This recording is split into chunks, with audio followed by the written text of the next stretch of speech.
L'histoire nous plonge dans la détresse d'une famille confrontée au déclin d'une mère qui s'abandonne à la solitude depuis 1 an. Désespérés, ses enfants pensent faire le meilleur choix possible en engageant Justine, un aide-soignant au regard calme, pour s'occuper d'elle. Mais derrière cette façade de professionnalisme, un cauchemar domestique commence à prendre racine.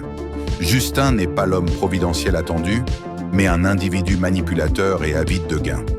Il instaure rapidement un climat de peur et de chantage sordide. Il propose même un marché abject à la vieille dame. L'accès à son émission préférée contre le code secret de sa carte bancaire. La vulnérabilité devient son terrain de jeu pour imposer sa loi brutale. Le ton monte, les disputes éclatent et la violence finit par déchirer le silence de cette demeure. Justin affirme avec arrogance qu'il est le seul maître à bord. Entre des fleurs en plastique et des menaces, le piège se referme. Une dernière chance est un thriller psychologique percutant qui explore les zones d'ombre de la confiance et la fragilité des liens familiaux. Chaque seconde est une lutte pour la survie. Le sort est scellé dans cet enfer quotidien où la trahison règne. Préparez-vous à cette immersion totale dans la douleur.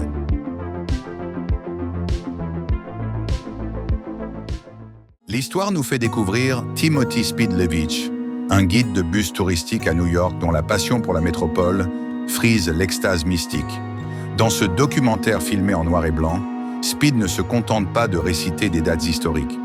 Il propose une philosophie de vie qu'il nomme la croisière. Pour lui, New York n'est pas qu'une ville, c'est un organisme vivant, une entité avec laquelle il entretient une relation charnelle et intellectuelle. Il déambule sur le toit de son bus à Impérial, haranguant les touristes avec une éloquence vertigineuse. Sa cible principale est la grille, ce plan urbain rigide qui emprisonne l'esprit humain dans une logique froide et répétitive. Speed prône la révolte par l'admiration esthétique. Il s'émerveille devant l'architecture, du Flatiron Building au pont de Brooklyn, y voyant des chefs-d'œuvre de la volonté humaine. La bande-annonce nous montre cet homme singulier luttant contre l'uniformité du quotidien. Pour lui, être en croisière signifie accepter le chaos, la beauté et l'imprévisibilité de l'existence citadine. Il court après le vent, s'accroche aux grilles et s'imprègne de chaque vibration de l'asphalte. The Cruise est un portrait fascinant d'un excentrique magnifique qui refuse de se plier aux conventions sociales. Sa voix est un torrent de poésie urbaine qui transforme une simple visite guidée en un voyage existentiel inoubliable.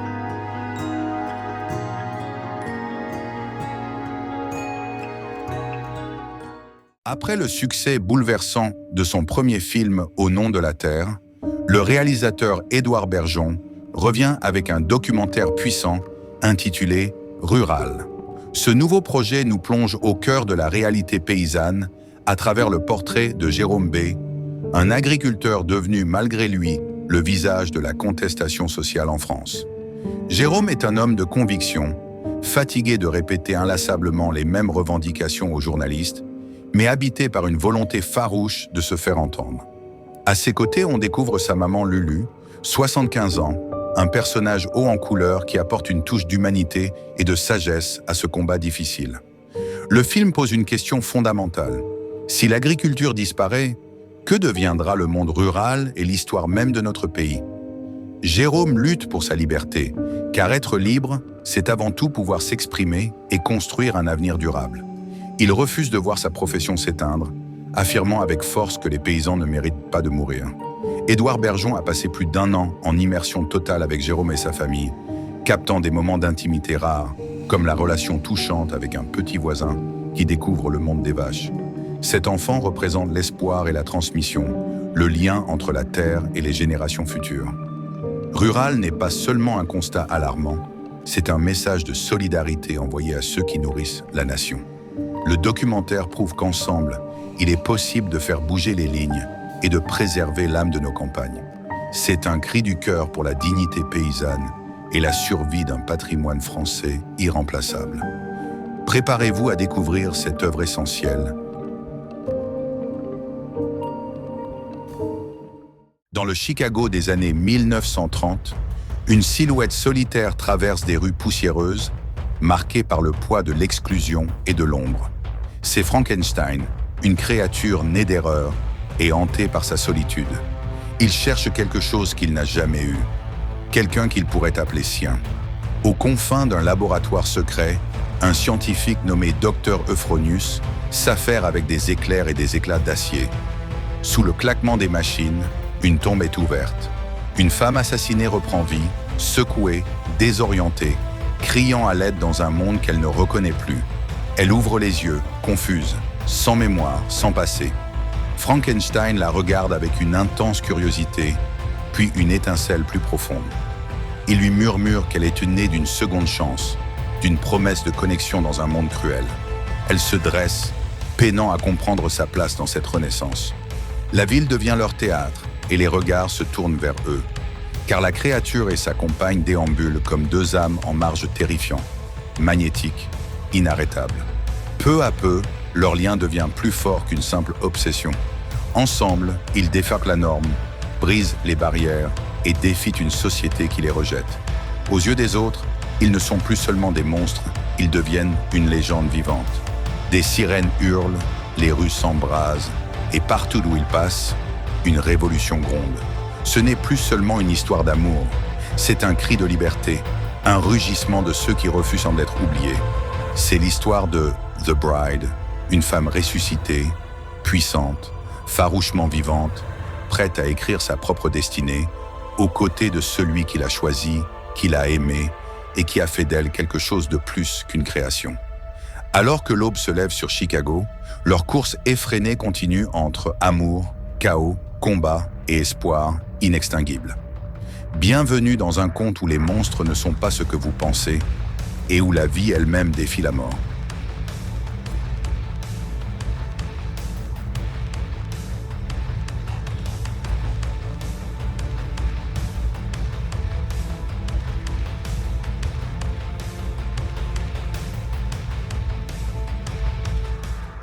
Colin vit une vie ordinaire, timide et presque invisible dans sa routine quotidienne. Un soir, tout change lorsque ses yeux croisent ceux de Ray, le motard charismatique au regard électrique, surgissant de l'ombre. Dans une ruelle déserte, leur destin se frôle. Ray n'est pas un homme comme les autres. Il dégage une aura, un pouvoir qui attire et qui défie. Colin, hésitant, fasciné, répond à son invitation silencieuse. Ce qui commence comme une rencontre intrigante se mue rapidement en une relation qui bouscule toutes ses certitudes.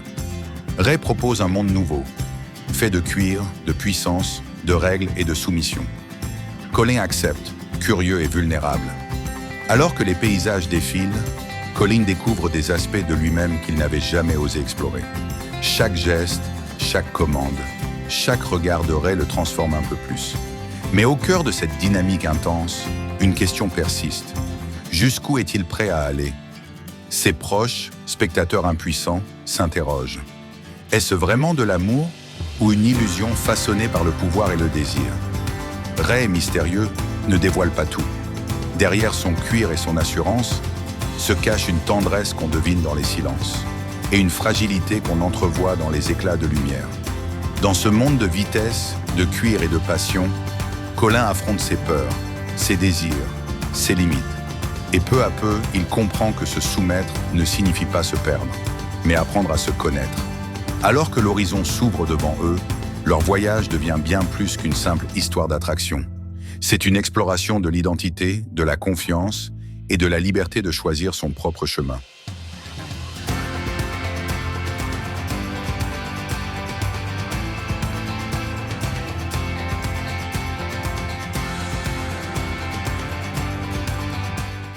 Dans les quartiers populaires d'Île-de-France se dresse un lieu unique, un refuge, une promesse de renaissance. La Maison des Femmes. Ici, chaque porte ouverte est une main tendue. Chaque regard rencontré, une oreille prête à écouter. Ce film choral signé Mélisa Godet nous plonge au cœur du quotidien d'une équipe hors du commun. Diane, Manon, Inès, Awa et leurs collègues, qui chaque jour choisissent de se lever pour celle que la vie a brisée. Victimes de violences, certaines arrivent épuisées, silencieuses, leurs blessures aussi visibles qu'invisibles. D'autres encore tentent de cacher leurs cicatrices, jusqu'à franchir la porte de ce sanctuaire de soins, d'écoute et de solidarité. Dans la Maison des Femmes, on soigne, on accompagne, on croit. On prend le temps de comprendre, de reconstruire, parfois même de penser ce qui semblait irréparable. À travers les histoires de ces femmes, le film dresse le portrait d'une équipe engagée, prête à tout risquer, jusqu'à son propre équilibre, pour que chacune puisse se relever. Porté par un casting remarquable, Karine Viard, Oulaya Amamra, Aïe Aïdara, Pierre Deladonchamp, Laetitia Doche, Juliette Armanet et bien d'autres. Ce drame humain invite à réfléchir, à ressentir et à voir ce que signifie vraiment croire en la force de l'autre. À la Maison des Femmes, derrière chaque regard retrouvé, il y a une histoire de courage, d'entraide et de résilience. La Maison des Femmes, au cinéma le 4 mars 2026, est plus qu'un film. Bienvenue dans cette présentation de Jumpers, le nouveau film d'animation de Pixar prévu pour le 4 mars 2026. À l'origine, on découvre Mabel, une jeune passionnée de technologie et d'animaux. Elle fait partie d'une équipe qui développe une technologie révolutionnaire.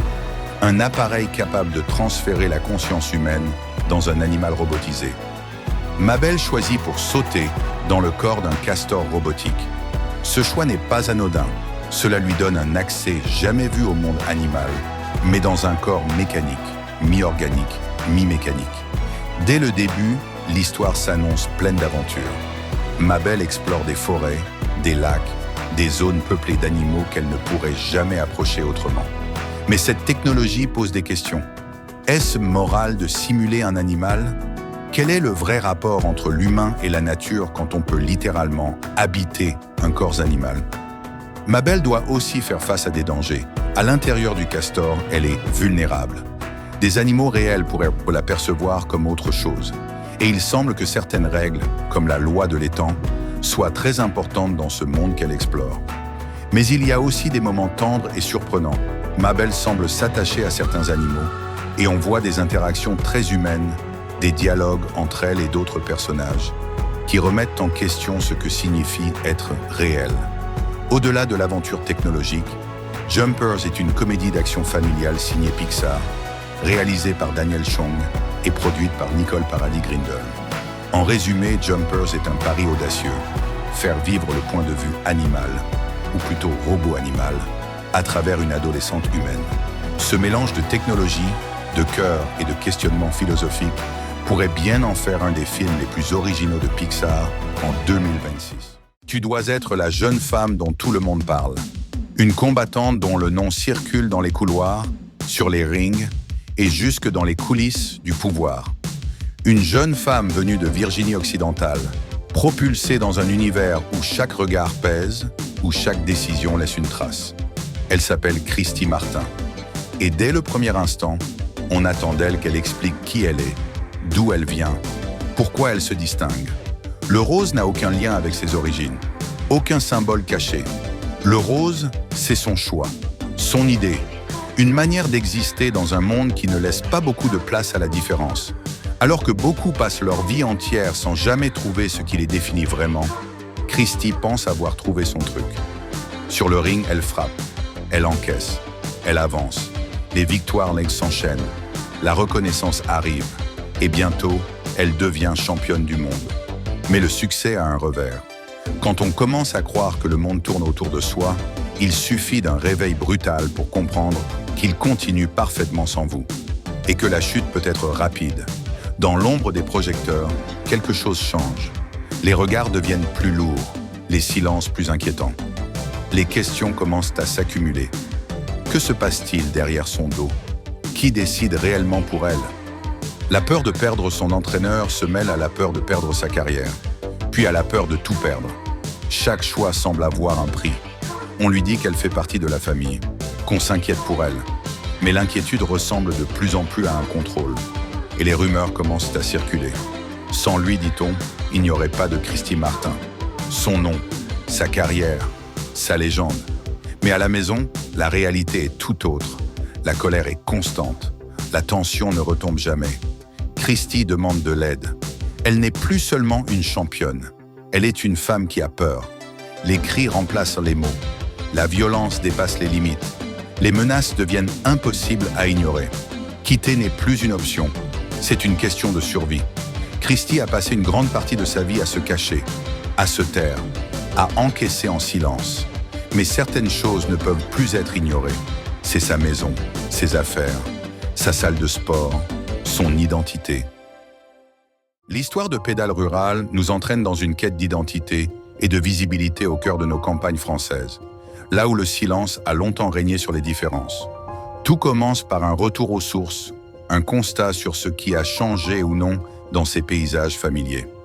Le protagoniste exprime un besoin vital de s'affranchir des étiquettes et des mots qui enferment, cherchant une vérité plus brute, débarrassée des jugements. Au fil des rencontres, la parole se libère sur le sens du mot queer, ce terme chargé d'une dimension politique forte au sein des milieux militants, mais qui résonne différemment lorsqu'on habite ici depuis toujours. Dans ces villages, l'impression de solitude est pesante, on se croit peu nombreux, cachés ou embusqués derrière les traditions. Pourtant, la réalité est tout autre. La bande-annonce révèle une volonté farouche de transformer les traumatismes de l'enfance, marqués par une violence sourde et insidieuse, en une force de changement collective. Il est temps que les choses bougent enfin. L'idée d'une Pride rurale prend forme, questionnant la manière dont le terroir peut colorer la fierté. Ce n'est pas parce que l'on se sent isolé qu'on n'existe pas. Même si l'initiative ne rassemble que quelques personnes motivées au départ, l'essentiel est de briser le placard pour rejoindre la terre. Entre les témoignages poignants et les éclats d'espoir, ce documentaire explore la résilience de ceux qui refusent l'exil urbain pour vivre pleinement leur vérité chez eux. Pédale rurale est un cri du cœur pour la tolérance, un pont jeté entre la tradition du terroir et la modernité des luttes sociales. C'est une invitation à sortir de l'ombre pour célébrer la diversité dans chaque recoin de notre territoire aujourd'hui, ici, maintenant. Nino Paradis. Les gens lui demandent souvent si c'est son vrai nom, comme si cette identité ne collait pas tout à fait à sa réalité brutale. Entre lui et Laël, ce fut un véritable coup de foudre électrique, une rencontre scellée par le besoin viscéral de liberté. Mais la liberté a un prix que le quotidien rappelle sans cesse. Avec un mois de retard sur ses charges et une succession de petits boulots insignifiants, Nino sature. Pourquoi s'épuiser à l'inventaire au milieu de galériens prêts à mourir pour un simple SMIC? L'ennui et la misère poussent aux décisions extrêmes. Lorsqu'on lui propose un plan pour gagner plus d'argent, l'hésitation est brève. D'abord il dit non, puis il accepte de plonger. Traverser la frontière avec un chargement suspect devient sa nouvelle réalité. Son objectif est simple mais destructeur. Tout offrir à ceux qu'il aime, quitte à devoir tout voler. Charlie, le démon de la nuit, rôde autour d'eux, symbolisant cette vie nocturne où tout bascule. À chaque mission, le drame surgit, le forçant à se demander ce qu'il est réellement en train de fuir. Sa gueule marquée par la fatigue témoigne d'une lutte intérieure féroce. Ce qui dormait en lui depuis trop longtemps finit par se dresser violemment contre un système qui l'écrase sans pitié. Désormais, trouver une place dans cette société hypocrite n'a plus aucune importance pour lui. Nino et ses compagnons d'infortune savent que celle qui les attend réellement sera située au premier rang des enfers. Dans cette nuit sans fin, ils brûlent leur dernière cartouche, portés par une rage sourde et l'espoir fou d'une existence qui leur appartiendrait enfin. L'histoire de Fantastique nous transporte dans l'énergie vibrante de Conakry, en Guinée, où le corps devient un langage universel de résilience et de beauté. Fanta est une jeune acrobate au talent fulgurant, habitée par un rêve qui dépasse les limites de la gravité. Elle fait partie d'Amukanama, une troupe de cirque exceptionnelle qui s'apprête à conquérir le monde. L'annonce d'une tournée internationale provoque une onde de choc et d'espoir parmi les meilleurs artistes du pays. Pour Fanta, c'est l'opportunité d'une vie, la chance de transformer son destin par la grâce de ses mouvements. Cependant, derrière l'éclat des prouesses physiques se cache une réalité domestique déchirante. Sa maman est gravement malade et la pression familiale est immense. Revenir à la maison ou partir vers la gloire? Le dilemme est cruel pour cette âme déchirée entre son devoir filial et sa passion dévorante. Bala, son entraîneur exigeant, la pousse dans ses derniers retranchements, répète inlassablement, alors que la sueur et la fatigue s'accumulent. Chaque saut, chaque contorsion est une lutte contre l'épuisement et le doute. Fanta doit trouver la force de rester debout, car la sélection ne laisse aucune place à la faiblesse. La bande-annonce nous montre une immersion viscérale dans cet univers où le cirque est une échappatoire autant qu'un fardeau. Entre les corvées ménagères, et les entraînements nocturnes, elle cherche désespérément un équilibre fragile sous le regard bienveillant mais inquiet de sa mère. Fantastique est un récit initiatique poignant sur le sacrifice, la persévérance et l'amour inconditionnel. L'histoire nous fait découvrir le quotidien de deux femmes qui remettent en question les fondements mêmes de la vie de couple traditionnelle. Tout commence par une réflexion provocante sur l'origine de la monogamie, qui aurait été inventée par les hommes pour stabiliser la société et pacifier les instincts masculins. Dans cette comédie dramatique audacieuse réalisée par Chloé Robichaud, nos protagonistes décident de briser les conventions pour explorer de nouveaux horizons sentimentaux. Elles refusent de se plier aux règles établies par une société qui ne leur a jamais dit que l'exclusivité n'était peut-être pas naturelle. Entre moments d'intimité décalés, rencontres insolites et éclats de rire libérateurs, ce récit nous entraîne dans une quête de liberté sans précédent. Deux femmes en or célèbrent l'émancipation féminine avec une verve rafraîchissante. L'histoire d'Anémone s'ouvre sur une atmosphère de solitude absolue, où les paysages désolés de la côte reflètent l'état d'esprit tourmenté de ses protagonistes. Après des années de silence et d'isolation, deux frères se retrouvent pour affronter les fantômes d'un passé commun, marqué par la violence et le secret. Ray Stalker, surnommé l'homme invisible, s'est retiré du monde depuis 2 décennies, emportant avec lui des vérités indicibles sur leur temps de service. Jim, son frère, revient le chercher dans cette retraite sauvage, non par affection, mais par nécessité de comprendre ce qui les a brisés jadis. Ils étaient autrefois des soldats fantômes, formés par l'armée à encaisser les pires épreuves sans jamais se plaindre. Une discipline de fer qui a fini par consumer leur humanité. L'armée t'apprend à serrer les dents et à supporter, résonne comme un leitmotiv tragique tout au long de cette bande-annonce intense. La tension entre les deux hommes est électrique, chaque mot étant une lame tranchante dirigée vers l'autre. Pourquoi Ray est-il parti seul dans les bois il y a 20 ans? Qu'est-ce qui s'est réellement passé là-bas? Jim insiste, car il sait qu'il ne pourra trouver de paix tant que la vérité n'aura pas été formulée. Le mystère de leur fuite dans les bois reste la clé centrale. Entre les flashs de dessins enfantins représentant des soldats et des scènes de guerre et la réalité crue d'une vie de reclus, le film explore la décomposition des liens familiaux. La nature, omniprésente et menaçante, semble observer ce duel fraternel avec une indifférence glaciale. Les images de chasse, de poissons blessés luttant dans l'eau et de fusils braqués suggèrent que la violence n'est jamais loin de la surface. Ray semble convaincu d'être déjà au-delà de toute rédemption possible. « Tu vas en enfer, mon frère », lance Jim, soulignant que ces retrouvailles familiales ressemblent davantage à une condamnation finale qu'à une réconciliation. Porté par la direction de Ronan Day-Lewis et un scénario coécrit avec son père Daniel Day-Lewis, Anémone s'annonce comme un drame psychologique viscéral et dévastateur. C'est une plongée dans les tréfonds de l'âme humaine, là où les secrets les plus sombres finissent toujours par refaire surface. Imaginez que votre vie bascule le jour où vous rencontrez votre nouveau voisin. Pour Julien, c'est le début d'un cauchemar surréaliste. Axel débarque avec un sourire éclatant et une proposition simple. Être le voisin idéal. Mais il y a un problème de taille. Axel ressemble trait pour trait à Julien, à un détail près. Il est parfait. Là où Julien est dégarni et se sent un peu rouillé au réveil, Axel arbore une chevelure impeccable et une forme physique olympique. Nathalie, la compagne de Julien, ne tarde pas à remarquer cette ressemblance troublante, qualifiant presque Axel de version améliorée de son propre compagnon. Julien tente d'abord de nier l'évidence, s'auto-persuadant que tout cela n'est que le fruit de son imagination, mais la réalité le rattrape violemment. Ce double étrange commence à s'immiscer partout dans son quotidien. Il cuisine mieux, il brille en société avec des anecdotes improbables sur la survie en forêt, et il semble posséder un charisme naturel qui efface celui de Julien. La paranoïa s'installe alors durablement. Julien entre en mode combat.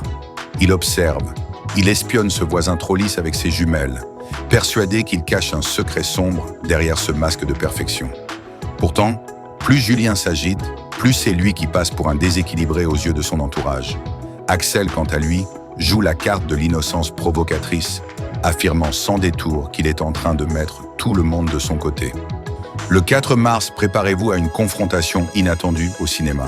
Car après tout, Qui de mieux que vous-même pour vous gâcher la vie?